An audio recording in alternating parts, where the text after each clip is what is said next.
Oh, what? Hey, hope you're doing great.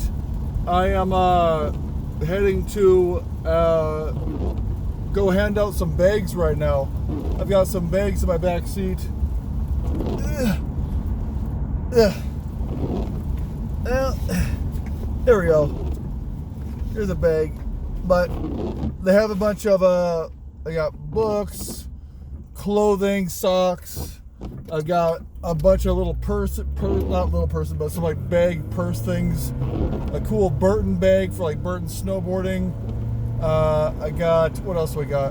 A toothpaste, toothbrush. But I need to go get some more of that. Some cords, electrical cords, in case they need a charging cord. Sometimes charger cords are helpful. So I'm going to go pass them out. Try and get my friend Angel to help me. So, but we'll see. I'm going over to another town, Corvallis, and they have a big skate park that has people sleeping in it, and they're not always dry. It rains, like it's raining right now. So they need, I guess a couple dry blankets. Anyways, it's good. Yeah, I got some stuff, but hopefully it goes well. I mean, I told my mom about it like hour and a half ago, something. It's like I gotta go hand out some bags and stuff, and she was like, "Who is that for? What group is that?" And I was like, "No, I'm crazy."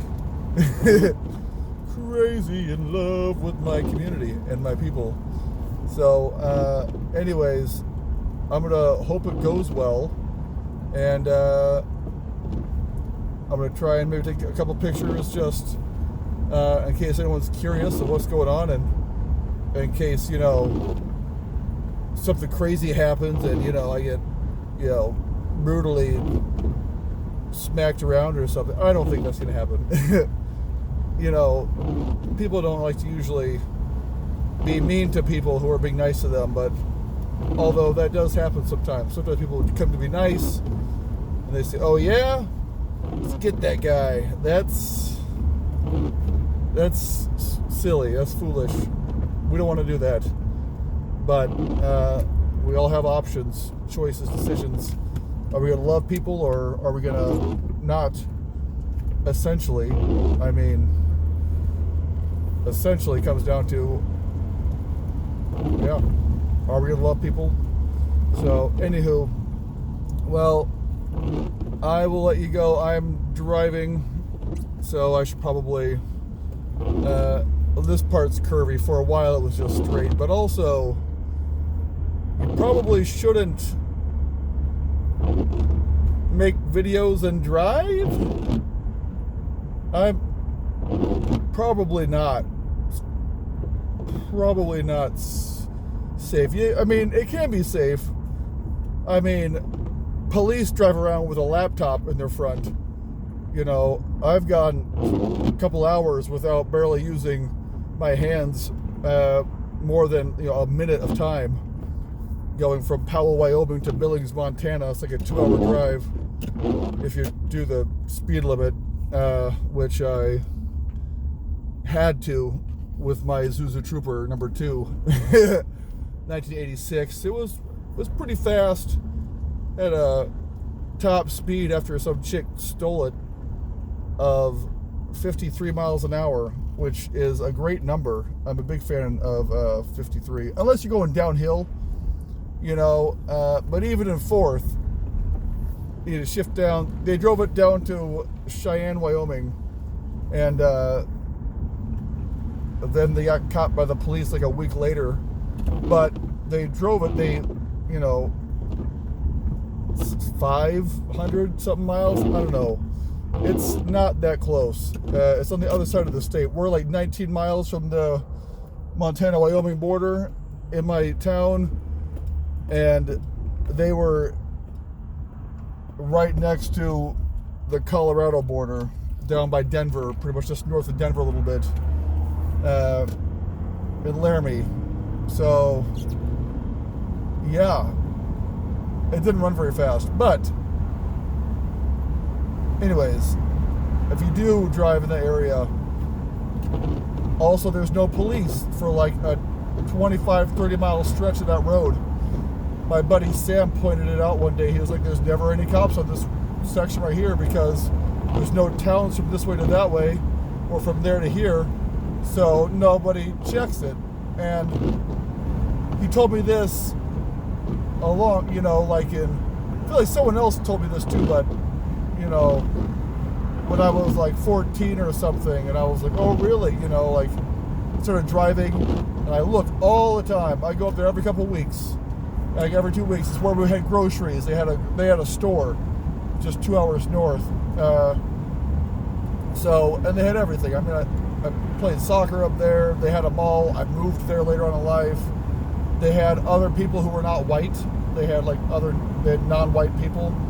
So that was neat. But also, there was like this 30-mile stretch in between there. Never any police.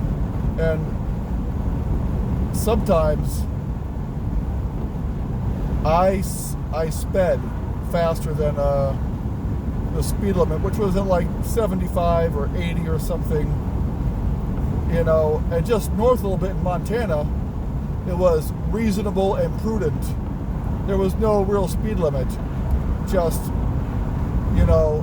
if the cop wanted to pull you over, he'd pull you over. You didn't know your vehicle? Oh, who is that? Nah, better see what they're up to. Whoop! But if they like you, or they're not feeling like just pulling people over for fun, which a lot of the time, but sometimes, they might have a real reason to pull someone over, maybe. Although they would just make stuff up too. They just make whatever up. Curfew's in about an hour. Where are you headed? I'm like, what? You can't pull me over for. But I was doing 33 and a 30. That was pretty close, So plus curfew coming up, but they had also been following me for miles. I dropped someone else off, came back to my house. They were still following me from youth group. I went to youth group. I was an FCA leader, and afterwards I give some people rides home if they needed. And the police would follow me from there to their house, and then back to my house. And sometimes they'd pull me over, say, hey, what are you up to? Where are you going? I'm like, what I've been up to, Officer Lynn, or whatever, We live next door. So, I don't know. They don't like to be called out like that, though.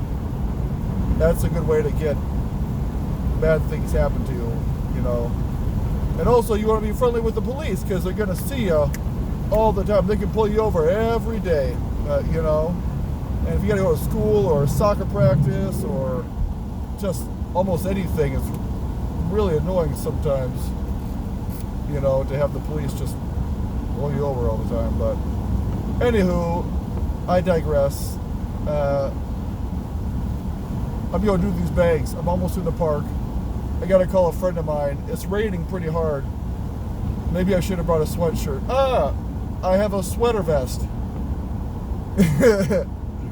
And the bow tie. I got to get my bow tie on.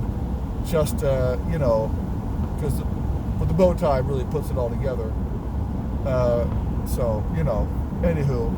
Well, you guys have a great day. Anyone who sees this, and I love you. Peace. Bye. Chicken butt.